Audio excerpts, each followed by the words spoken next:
Boom, and welcome to another episode of Nobody Watching. We here at Nobody Watching like to seek out information that people might find interesting, thought-provoking, educational, potentially ludicrous, and perhaps silly. That aside, we also know when to treat topics with that delicate and mature responsibility they deserve, and when we can stray away from the more serious nature of things to better explore the absurdities of our existence. However, aptly knowing the difference rarely changes the execution because, well, there is always a little serious in the silly, and the silly always seems to find its way into the serious. Sometimes things move so fast, it's hard to know what we are looking at and what the best approach is to that topic, so we make our best guess. And that is where sperm comes in.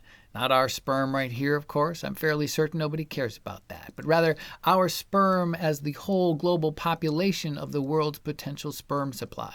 Nature's ultimate take on how it takes two to tango and two parts to make a whole. And in this case, we're talking about one of the two parts it takes to create a human being, human sperm. We'll save eggs for another day.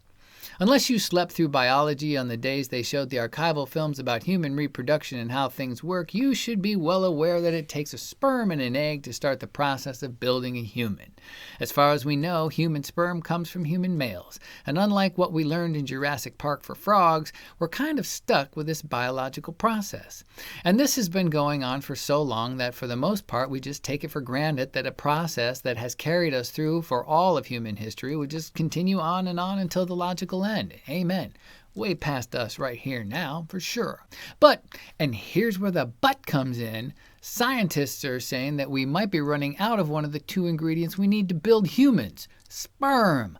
Apparently we've got all the eggs we need, but our collective sperm supply seems to be dwindling. When you think about things that would ultimately bring the human species to a tragic end, you probably go first to war, then the sun exploding, bad politics, and zombies.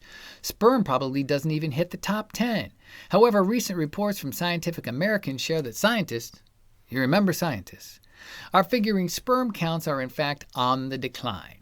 Sperm counts among men in North America, Europe, Australia, and New Zealand declined more than 59% from 1973 to 2011. That's a lot of sperm. If that rate continues, half the men in those countries would have no sperm by 2045, while the sperm counts of males in other areas would become very low. When you hear something like the Earth will not be able to sustain human life in a couple of hundred years, or that the sun will go out in a billion years or so, it's easy to dismiss the whole world is ending notion because, well, I still have bills to pay, and we need to pick up Johnny from soccer, and where's that leak coming from, and we've got shit to do. A couple hundred years, I won't be here. Out of sight, out of mind. But 2045 is not so terribly far away to make one think that the potential end of the human species as we know it could be closer than we imagine. Researchers seem to think that these falling sperm counts have something to do with increased exposure to certain chemicals and pesticides in our environment, smoking, stress, obesity, and so on. So like someone telling you that you need to go on a diet to be healthier, it seems we could combat and ultimately reverse the sperm death spiral by doing better things for the earth and leading better, healthier lives. But we've always known that. We just hate to do it. And one or two folks, even a couple of hundred or a few thousand folks doing the right things won't make a dent. I like to think humans have the potential to do most anything we put our minds to, but most of us don't seem to be interested or can't be bothered, or are filled with the danger greater than apathy, which is probably assertive disbelief. If you don't believe it, it won't be true, as we've seen. It is the ultimate struggle to get someone to buy in and actively participate when they have lodged their heads in the dark place and just refuse to acknowledge the truth, or they make up one that is more palatable to them. Either way, it doesn't do much to further the cause of the species.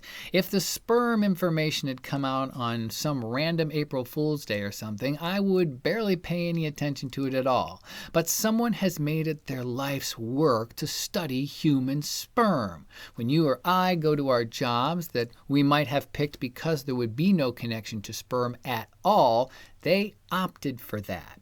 They track it. Apparently they count it. That's a ton of effort for a joke that's probably not going to have that big punchline payoff. So they take it seriously. And they're obviously at the point where they can say, hey, if we're not careful, we're going to run out of sperm. No sperm, no people. No people, well, let's just say that'll make really boring Halloweens and birthday parties. And if sperm isn't your thing, And I would be surprised if it was. Maybe tune into some of the other messages that we're hearing, telling us that collectively we need to get our stuff together and be better, and at least listen to the science and fix stuff. Without it, us here, might be fine, but our kids and our kids' kids will be the ones who suffer most. So think. Save the earth, save the sperm, and save ourselves. We'll see you next time.